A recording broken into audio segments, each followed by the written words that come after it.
Hello friend, स्वागत है आप सभी का हमारे इस यूट्यूब चैनल मेजर टारगेट पर। तो फ्रेंड, जैसा कि आपको पता है कि कल से जो है ना आपका सेकेंड टर्मिनल का एग्जामिनेशन शुरू होने वाला है। और दोस्तों, ये बिहार बोर्ड का जो है ना सेकेंड टर्मिनल का टेस्ट एग्जाम होने वाला है। अगर आप भी इस बार मैट्रिक के बोर्ड एग्जाम देने वाले हैं, अगर आपका कल से एग्जाम शुरू है ना, तो इस वीडियो को शुरू से लेकर आखिरी तक ज़रूर देखिएगा। तो फ्रेंड, हमारे पास जो है ना यहाँ पे हिंदी का क्वेश्चंस पेपर आउट हो चुका है और यहाँ पे मेरे पास जो है ना हिंदी का क्वेश्चंस पेपर आ चुका है। अगर आप चाहते हैं कि हिंदी में से एक भी प्रश्न ना छूटे तो इस वीडियो को शुरू से लेकर आखिरी तक ज़रूर देखिएगा। और दोस्तों, जैसा कि पता है कि यहाँ पे बिहार में जितने भी ज़िले हैं ना, तो काफ़ी सारे ज़िलों का यहाँ पे काफ़ी सारे प्रश्न यहाँ पे सेम होते हैं। तो यहाँ पे ये जो है ना सेकेंड टर्मिनल का एग्जामिनेशन का जो हिंदी का क्वेश्चंस पेपर है ना, ये मेरे पास है। और दोस्तों, ये जो है ना काफ़ी सारे बहुत सारे ऐसे विद्यालय हैं जो अलग अलग यहाँ पे क्वेश्चंस पेपर यहाँ पे वो अपना तैयार करते हैं, लेकिन यहाँ पे बहुत सारे ऐसे ज़िले जिसमें एक ही क्वेश्चंस पेपर होते हैं। तो यहाँ पे क्वेश्चंस पेपर आ चुका है। तो इस क्वेश्चंस पेपर में जितने भी मौजूद ऑब्जर्व क्वेश्चंस है ना, अगर आप सभी क्वेश्चंस को पढ़ लेते हैं बोर्ड एग्जाम में जो है ना, यहाँ पे जो सेकेंड टर्मिनल का जो टेस्ट एग्जाम है ना, आपसे एक भी प्रश्न नहीं छूटेगा। इस वीडियो को शुरू से लेकर आखिरी तक जरूर देखिएगा दोस्तों। और लास्ट में आपको ये भी बताएंगे कि इसका जो है ना पीडीएफ आप लोग फ्री ऑफ कॉस्ट कहाँ से डाउनलोड कर सकते हैं। और इनके साथ साथ ये भी आपको बताएंगे कि आप जो है ना जितने भी क्वेश्चंस पेपर है, तो सभी का यहाँ पे क्वेश्चंस पेपर आप कहाँ से प्राप्त कर सकते हैं। ठीक है, तो फ्रेंड फटाफट से वीडियो को लाइक कर दीजिएगा। चैनल पर नए हैं ना, तो प्लीज़ दोस्तों चैनल को सब्सक्राइब कर लीजिएगा। साथ में नोटिफिकेशन बेल आइकन आएगा, इसे प्रेस करके ऑल पर जरूर सेलेक्ट कर लीजिएगा। और दोस्तों, जो भी विद्यार्थी हमारे व्हाट्सएप ग्रुप में नहीं जुड़े हैं, जुड़ना चाहते हैं, तो सिंपली इस नंबर को आप सेव कीजिए, आप हेलो कीजिए। आपको जो है ना 1 से 2 घंटे के अंदर में जो है ना दोस्तों व्हाट्सएप ग्रुप में जोड़ दिया जाएगा। ठीक है, तो चलिए शुरू करते हैं यहाँ पे आज के पहले नंबर प्रश्न से। तो फ्रेंड, प्रश्न को देखिएगा। प्रश्न क्या करा है कि बहादुर कहाँ का रहने वाला था। तो फ्रेंड, ये प्रश्न जो है ना आपको काफ़ी बार पढ़ा चुके हैं। तो आपको बताना है कि बहादुर कहाँ के रहने वाले थे। तो बहादुर जो है दोस्तों नेपाल के रहने वाले थे, यानी कि यहाँ पे बी वाला ऑप्शन जो है ना बिल्कुल ही करेक्ट आंसर हो जाएगा। अब चलिए देखते हैं यहाँ पे दूसरा नंबर प्रश्न क्या करा है कि बहादुर की उम्र कितनी थी। तो फ्रेंड, बहादुर की उम्र जो है ना 11 से 12 वर्ष की थी, इसे आपको याद होना चाहिए। और ये भी प्रश्न जो है ना आपको काफ़ी बार बता चुके हैं। अब चलिए दोस्तों देखते हैं यहाँ पे तीसरा नंबर प्रश्न क्या करा है कि बहादुर पर चोरी का आरोप कौन लगाता है। तो फ्रेंड, बहादुर पर चोरी का आरोप जो है ना निर्मला के रिश्तेदार ने लगाते हैं, यानी कि यहाँ पे डी वाला ऑप्शन जो है ना बिल्कुल ही करेक्ट आंसर हो जाएगा। चलिए देखते हैं यहाँ पे चौथा नंबर प्रश्न क्या करा है कि परंपरा का मूल्यांकन गद्य की कौन सी विधा है। तो फ्रेंड, परंपरा का मूल्यांकन गद्य की जो है ना यह एक प्रकार का निबंध है दोस्तों, इसे आपको याद होना चाहिए, यानी कि यहाँ पे सी वाला ऑप्शन जो है ना बिल्कुल ही करेक्ट आंसर हो जाएगा।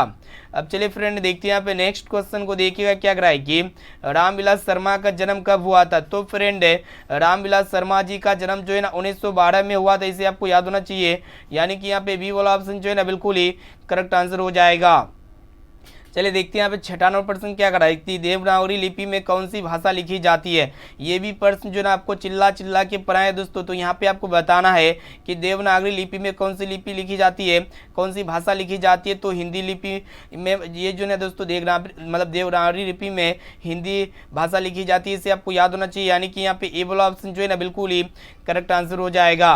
अब चलिए फ्रेंड देखते हैं यहाँ पे नेक्स्ट क्वेश्चन को देखिएगा। तो फ्रेंड, प्रश्न क्या करा है कि निम्न में से गुणाकर मूल्य की रचना कौन सी है। तो फ्रेंड, ये जो नागरी लिपि है ना, ये गुणाकर मूल्य जी की रचना है, यहाँ पे बी वाला ऑप्शन जो है ना बिल्कुल ही करेक्ट आंसर हो जाएगा। चलिए देखते हैं यहाँ पे नेक्स्ट क्वेश्चन क्या करा है कि परंपरा का मूल्यांकन पाठ के लेखक कौन है। तो यहाँ पे आपको बताना है कि परंपरा का मूल्यांकन पाठ के लेखक कौन है। तो रामविलास शर्मा जी, ऐसे आपको याद होना चाहिए, यानी कि यहाँ पे ए वाला ऑप्शन जो है ना बिल्कुल ही करेक्ट आंसर हो जाएगा। अब देखते हैं यहाँ पे नेक्स्ट क्वेश्चन क्या करा है कि नाखून क्यों बढ़ते हैं, लेखक से किसने पूछा। तो फ्रेंड, नाखून क्यों बढ़ते हैं, लेखक से किसने पूछा। तो छोटी लड़की ने पूछा, यानी कि छोटी बेटी ने पूछा था। यहाँ पे बी वाला ऑप्शन जो है ना बिल्कुल ही करेक्ट आंसर हो जाएगा।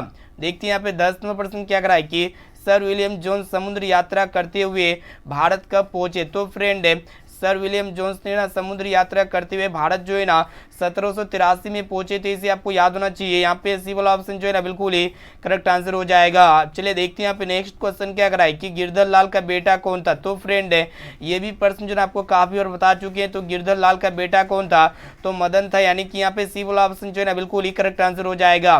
देखते हैं यहाँ पे नेक्स्ट क्वेश्चन क्या कराए कि अंबेडकर के अनुसार आदर्श समाज किस आधारित पर होना चाहिए, यानी कि जो आदर्श समाज है ना, यानी कि अंबेडकर के अनुसार आदर्श समाज किस पर आधारित होना चाहिए। तो फ्रेंड यहाँ पे समान स्वतंत्रता पर, समानता पर और भ्रातृत्व पर आधारित होना चाहिए, यानी कि ये सभी पे आधारित होना चाहिए। यहाँ पे डी वाला ऑप्शन जो है ना बिल्कुल ही करेक्ट आंसर हो जाएगा। देखते हैं यहाँ पे नेक्स्ट क्वेश्चन क्या कराए कि नाखून क्यों बढ़ते हैं, इस पार्ट से कौन सा दृष्टिकोण प्रकट होता है। तो फ्रेंड नाखून क्यों बढ़ते हैं, इस पार्ट से जो है ना कौन सा दृष्टिकोण प्रकट होता है, तो यथार्थवादी दृष्टिकोण प्रकट होता है।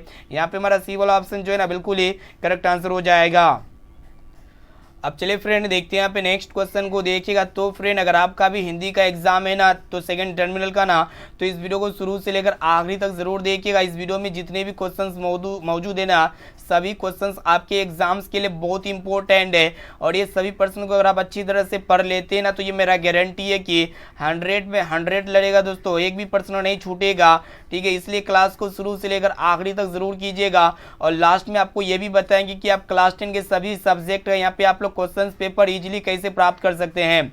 अब चलिए फ्रेंड देखते हैं यहाँ पे 13 नंबर प्रश्न क्या कराए कि नाखून क्यों बढ़ते हैं, इस पार्ट से कौन सा दृष्टिकोण प्रकट होता है। तो आपको पहले बताए यथार्थवादी दृष्टिकोण प्रकट होता है। चलिए देखते हैं यहाँ पे 14 नंबर प्रश्न क्या कराए कि मैक्स मूलर का जन्म कहाँ पे हुआ था। तो फ्रेंड ये भी प्रश्न जो है आपको काफी और बता चुके हैं, तो जर्मनी में हुआ था मैक्स मूलर जी का जन्म। चलिए देखते हैं यहाँ पे 15 नंबर प्रश्न है कि सेन साहब की कितनी लड़कियां थी। तो फ्रेंड सेन साहब की जो है ना 5 लड़कियां थी।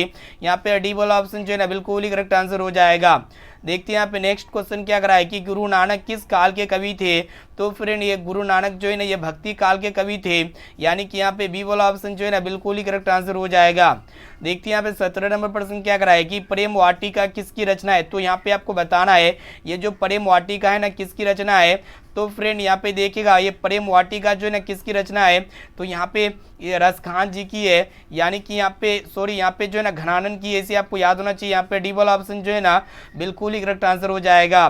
देखते हैं यहाँ पे नेक्स्ट क्वेश्चन क्या कराए कि यहाँ पे आपको बताना है कि सुजान सागर किसकी रचना है। तो फ्रेंड ये जो सुजान सागर है ना ये किसकी रचना है, तो यहाँ पे दोस्तों रसखान जी की, ऐसे आपको याद होना चाहिए, यानी कि यहाँ पे बी वाला ऑप्शन जो है ना बिल्कुल ही करेक्ट आंसर हो जाएगा।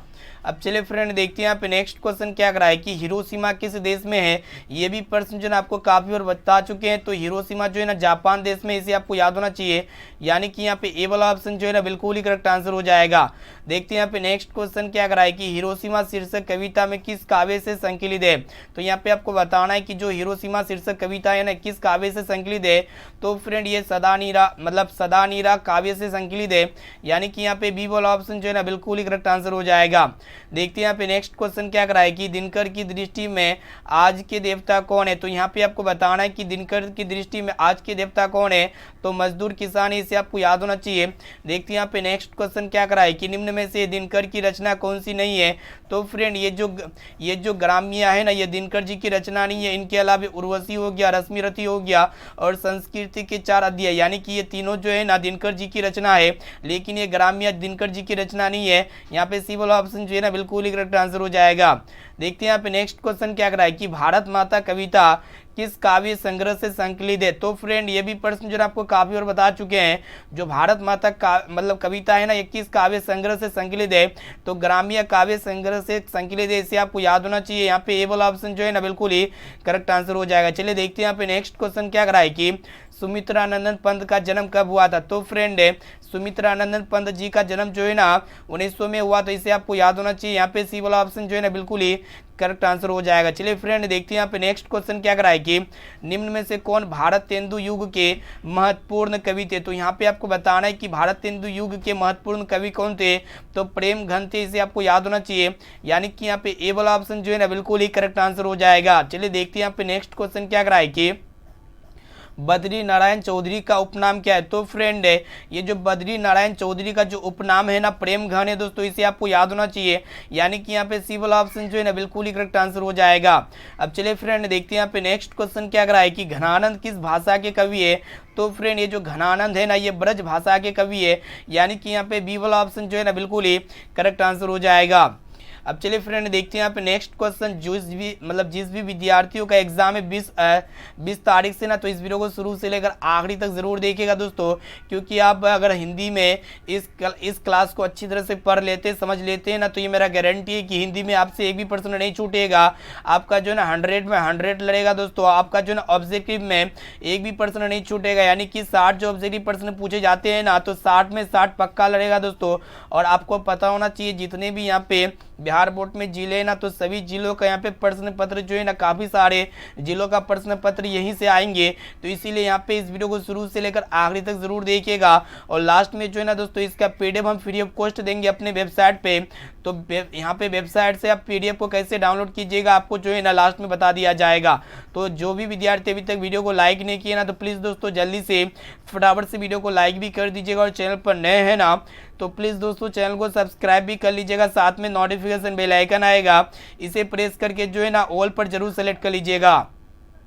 देखते हैं यहाँ पे नेक्स्ट क्वेश्चन क्या करा है कि यहाँ पे आपको बताना है कि रसकान ने प्रेम वाटिका की रचना कब की थी?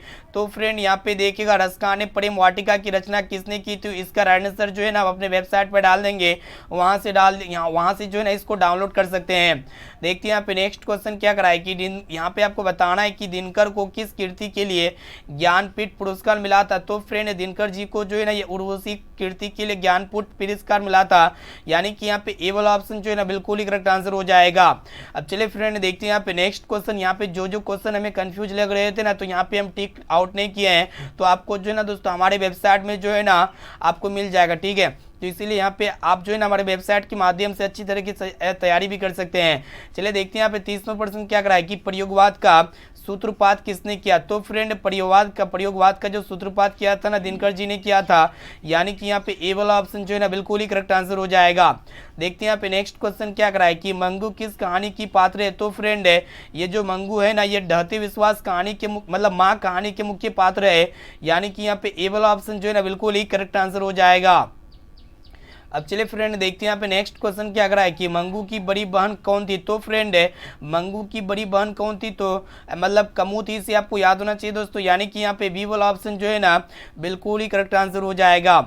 अब चलिए फ्रेंड देखते हैं यहाँ पे नेक्स्ट क्वेश्चन क्या कर रहा है कि मगम्मा की बहू कौन थी? तो यहाँ पे आपको बताना है कि मगम्मा की बहू कौन थी। तो फ्रेंड मगम्मा की बहू नजम्मा थी, इसे आपको याद होना चाहिए। यानी कि यहाँ पे ए वाला ऑप्शन जो है ना बिल्कुल ही करेक्ट आंसर हो जाएगा। चलिए फ्रेंड देखते हैं यहाँ पे नेक्स्ट क्वेश्चन क्या कर रहा है कि ढहते विश्वास कहानी की प्रमुख पात्र कौन है? तो फ्रेंड जो ढहते विश्वास कहानी है ना इनके मुख्य पात्र कौन है? तो लक्ष्मी है, इसे आपको याद होना चाहिए। यहाँ पे हम जितने भी क्वेश्चंस को बताए ना दोस्तों, सभी क्वेश्चंस हम प्रीवियस क्लास में करा चुकी। जो भी विद्यार्थी हमारे पुराने विद्यार्थी है ना, तो वो जो है ना यहाँ पे 60 में 60 सही करके दिखाएंगे, मेरा गारंटी है दोस्तों। तो इसीलिए क्लास को शुरू से लेकर आखिरी तक जरूर कीजिएगा। अब चलिए देखते हैं यहाँ पे नेक्स्ट क्वेश्चन क्या करा है कि लक्ष्मण कहाँ नौकरी करता था? तो फ्रेंड लक्ष्मण जो है ना कोलकाता में नौकरी करता था, इसे आपको याद होना चाहिए। यानी कि यहाँ पे बी वाला ऑप्शन जो है ना बिल्कुल ही करेक्ट आंसर हो जाएगा। चलिए देखते हैं यहाँ पे नेक्स्ट क्वेश्चन क्या करा है कि विशेषण को विशेषण के कितने भेद है? तो फ्रेंड विशेषण के जो है ना 4 भेद है, इसे आपको पता होना चाहिए। यानी कि यहाँ पे ए वाला ऑप्शन जो है ना बिल्कुल ही करेक्ट आंसर हो जाएगा। अब चलिए फ्रेंड देखते हैं यहाँ पे नेक्स्ट क्वेश्चन क्या करा है कि निर्लज में कौन सा उपसर्ग है? तो फ्रेंड उपसर्ग जो है ना किसी भी शब्द के पहले लगा होता है। तो यहाँ पे निर्लज में निर्जन में जो उपसर्ग हो जाएंगे ना दोस्तों नीर हो जाएंगे। यानी कि यहाँ पे बी वाला ऑप्शन जो है ना बिल्कुल ही करेक्ट आंसर हो जाएगा। चलिए देखते हैं यहाँ पे नेक्स्ट क्वेश्चन। यहाँ पे 38 नंबर प्रश्न को देखिएगा। तो फ्रेंड प्रश्न क्या करा है कि दीपक ने भिखारी को पैसे दिए, इसमें को मतलब किस कारक की विभक्ति है? तो फ्रेंड यहाँ पे जो को है ना ये एक तरह का क्रम कारक की विभक्ति है, इसे आपको याद होना चाहिए। यहाँ पे ए वाला ऑप्शन जो है ना बिल्कुल ही करेक्ट आंसर हो जाएगा। अब चलिए फ्रेंड देखते हैं यहाँ पे 39 नंबर प्रश्न क्या करा है कि बुढ़ापा शब्द में कौन सी संज्ञा है? तो यहाँ पे आपको बताना है कि बुढ़ापा शब्द में कौन सी संज्ञा। तो फ्रेंड ये जो बुढ़ापा शब्द है ना यह एक तरह का भाववाचक संज्ञा के अंतर्गत आते हैं। यानी कि यहाँ पे सी वाला ऑप्शन जो है ना बिल्कुल ही करेक्ट आंसर हो जाएगा। अब चलिए फ्रेंड देखते हैं यहाँ पे नेक्स्ट क्वेश्चन क्या करा है कि अंतिम में कौन सा प्रत्यय है। तो फ्रेंड आपको पता होना चाहिए ये जो अंतिम होते हैं ना, मतलब प्रत्यय क्या होते हैं कि किसी भी शब्द के अंतिम में लगा होता है। तो यहाँ पे अंतिम में प्रत्यय बताना है तो अंतिम में इसमें प्रत्यय क्या हो जाएंगे दोस्तों, ईम हो जाएंगे। यानी कि यहाँ पे सी वाला ऑप्शन जो है ना बिल्कुल ही करेक्ट आंसर हो जाएगा। अब चलिए फ्रेंड देखते हैं यहाँ पे नेक्स्ट क्वेश्चन को। देखिएगा क्या करा है कि यहाँ पे आपको जो है ना इस वीडियो में जितने भी क्वेश्चन सिलेक्टेड है ना, इसलिए आपको यहाँ पे एक एक क्वेश्चन को जो है ना अच्छी तरह से याद कर लेना है, समझ लेना है दोस्तों। और इसका पीडीएफ जो है ना फ्री में देंगे अपने वेबसाइट पे, तो आप लोग पीडीएफ को कैसे डाउनलोड कीजिएगा तो आपको जो है ना वीडियो के लास्ट में बता दिया जाएगा। अब चलिए दोस्तों देखते हैं यहाँ पे नेक्स्ट क्वेश्चन क्या करा है कि यहाँ पे आपको बताना है कि निख का संधि विच्छेद क्या होता है। तो फ्रेंड निख का जो संधि विच्छेद होता है ना, नी जोड़ अड़क मतलब नी जोड़ यहाँ पे ख होता है, इसे आपको याद होना चाहिए। यानी कि यहाँ पे बी वाला ऑप्शन जो है ना बिल्कुल ही करेक्ट आंसर हो जाएगा। चलिए देखते हैं यहाँ पे नेक्स्ट क्वेश्चन क्या कराए कि यहाँ पे आपको बताना है कि जन्म मरण में कौन सा समास है। तो फ्रेंड ये जन्म मरण जो है ना यह एक तरह का द्वंद्व समास है, इसे आपको याद होना चाहिए। यानी कि यहाँ पे ए वाला ऑप्शन जो है ना बिल्कुल ही करेक्ट आंसर हो जाएगा। चलिए देखते हैं यहाँ पे नेक्स्ट क्वेश्चन क्या कराए कि प्रविशेषण शब्द किसकी विशेषता बतलाता है। तो फ्रेंड ये जो प्रविशेषण शब्द है ना ये विशेषण की विशेषता बतलाता है। यानी कि यहाँ पे सी वाला ऑप्शन जो है ना बिल्कुल ही करेक्ट आंसर हो जाएगा। चलिए देखते हैं यहाँ पे नेक्स्ट क्वेश्चन क्या कराए कि निम्न में से तत्सम शब्द कौन सा है। तो फ्रेंड यहाँ पे जो तत्सम शब्द होंगे ना अग्नि हो जाएंगे। यानी कि यहाँ पे ए वाला ऑप्शन जो है ना बिल्कुल ही करेक्ट आंसर हो जाएगा।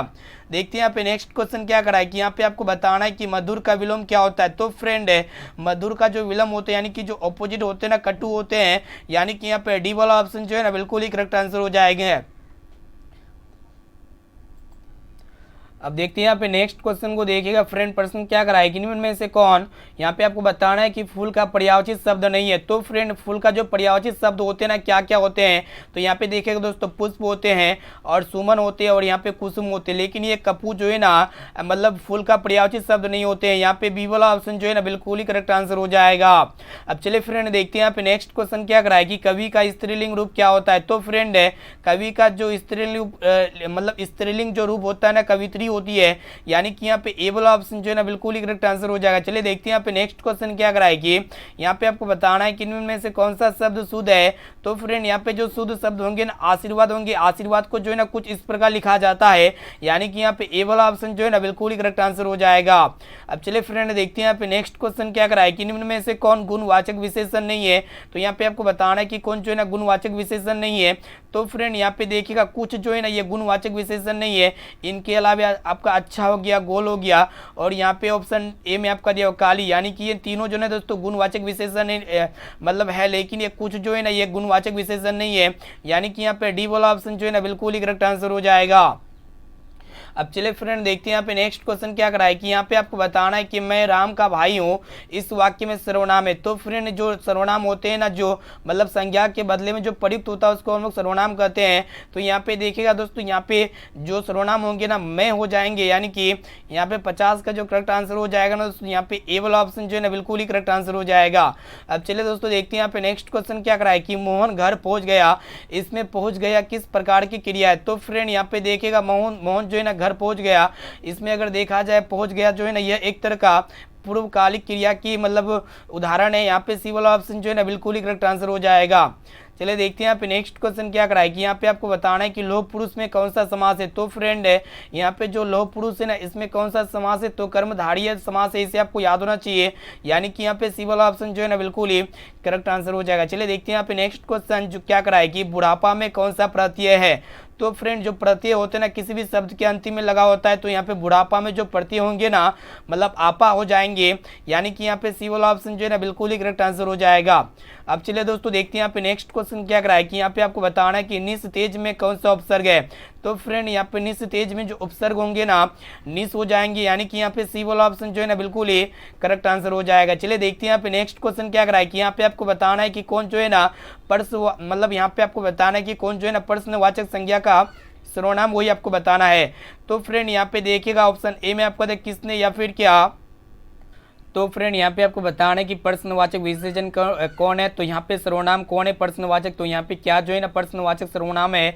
यानी कि यहाँ पे बी वाला ऑप्शन जो है ना बिल्कुल ही करेक्ट आंसर हो जाएगा। चलिए देखते हैं यहाँ पे नेक्स्ट प्रश्न क्या करा है कि गुरु नानक का जन्म कहाँ पे हुआ था। तो यहाँ पे आपको बताना है कि गुरु नानक जी का जन्म कहाँ पे हुआ था। तो फ्रेंड लाहौर में हुआ था, इसे आपको याद होना चाहिए।